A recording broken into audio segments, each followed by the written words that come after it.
수험생 여러분 안녕하십니까? 여러분들 최단기간 합격의 길로 인도해 드릴 한국사 시험 전문 강사 황의방입니다.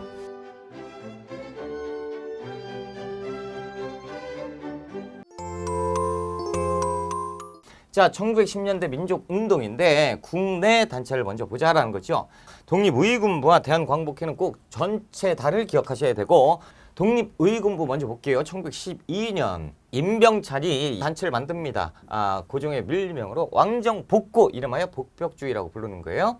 조선 총독부에 국권 반환 요구서를 제출했다라는 거죠. 대한광복회는 싹 다 외우셔야 되는데, 쌍진이 대구에서 군대식으로 조직을 했다라는 거죠. 나중에 이제 김좌진 장군이 여기에 가입을 하면서 엄청나게 큰 조직으로 발전을 하는데, 이들이 했던 목표는 뭐였느냐? 공화정체입니다.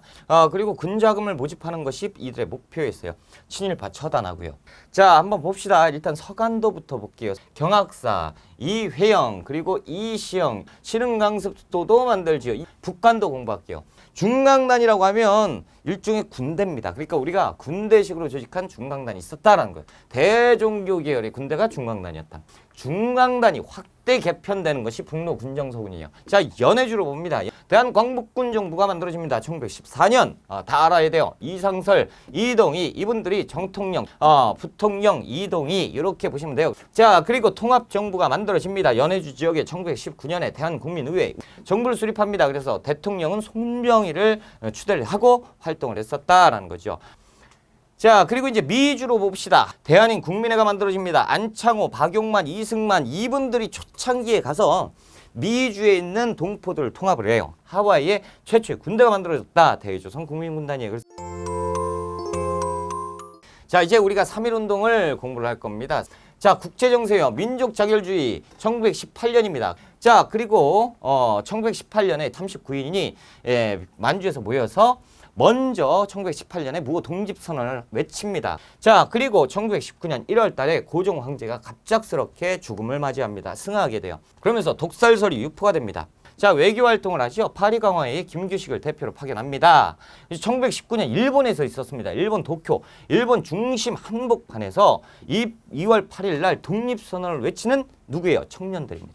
그러니까 조선 청년 독립단이 독립선언서를 발표하고 만세운동을 전개해버립니다. 김인년 연재요. 1919년입니다. 독립을 발표하자라는 거죠. 민족 지도자 33명이 모여서 의기투합을 하는 거죠.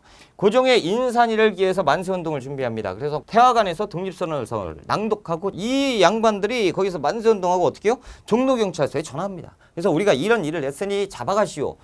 자, 만세운동, 탑골공원에서 학생과 시민들이 대형독립 만세를 외치게 되는 거죠. 일제 탄압이 있었는데 일본 본토 군대가 동원해서 완전히 쑥대밭으면서 사람들 대학살을 하는 날이 3월 1일이었다는 거죠. 유관순 열사죠. 자, 그리고 제암리에 학살 사건이 있었으니 이런 천일 공로할 짓을 했습니다. 자, 민족의 정통성을 회복했고요. 독립운동을 조직화하고 체계화할 수 있는 계기가 됐던 것이 3.1운동입니다.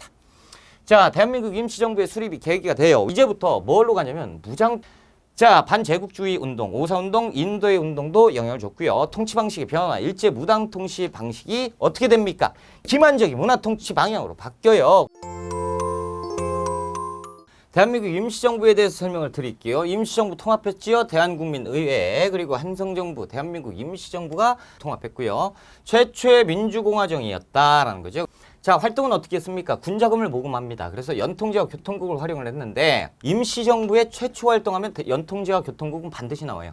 자, 독립공채를 발행합니다. 1인당 1원씩 인구세를 만들자. 그래서 이런 독립공채를 만들고요. 파리 강화회의 대표 김규식을 파견했잖아요. 자, 구미위원부 이승만 1920년대 초반에 연통제와 교통국이 발각이 됩니다. 자금난, 인정난에 허덕이게 됩니다. 너무 심각하니까 1923년 돼서 창조파의 주도로 국민대표회의가 개최가 되는데요. 자, 창조파, 이들은 좀 격하죠? 싹 다 때려 부시고 새로운 것을 만들자라고 무장투쟁 쪽이에요. 개조파, 아니다. 현행 조직은 유지를 하되 우리의 실력을 쌓고 외교로서 독립을 하자. 외교 독립. 신채호, 박은식 이분들이 창조파고, 안창호 이분들은 개조파예요. 자, 임시정부는 개헌을 하게 됩니다. 이승만 대통령이 탄핵이 됐습니다. 그 다음에 박은식이 임시정부의 임시 2대 대통령으로 추대가 되고, 내각 책임제로 바꿉니다. 그 다음에 국무령제 바꾸고 국무위원 중심의 집단 지도 체제로 바꾸게 되는데 집단 지도 체제로 가서 이 난국을 극복해 보려고 했었던 김구 선생이었다라는 거죠. 자, 그리고 활동 강화는 한인애국당과 한국광복군 이런 것들이 있는데 조금 이따가 자세히 이해할 것이고 조금 쉬었다가 갑시다.